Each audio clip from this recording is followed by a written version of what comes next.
घोड्यांच्या मध्ये चंद्र, पौर्णिमेचा चंद्र सुद्धा असतो. तर मग ज्या वेळेस आपण ज्या कार्यासाठी हे पिक्चर निवडणार आहोत, या 7 घोड्यांची फ्रेम निवडणार आहोत, तेव्हा लक्षात ठेवायला पाहिजे. कारण पूर्वेकडे जर हे पडणाऱ्या 7 घोड्यांचं चित्र लावलं तर आपल्या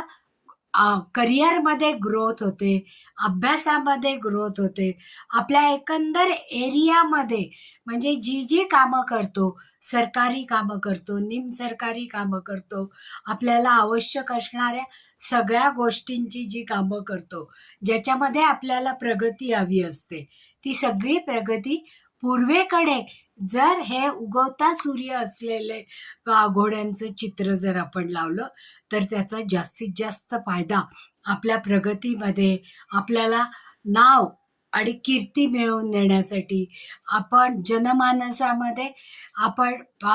पॉप्युलॅरिटी मिळवण्यासाठी या घोड्यांचा उपयोग होतो. म्हणजे पूर्व भिंतीवर जर अशा घोड्यांचं पिक्चर जर लावलं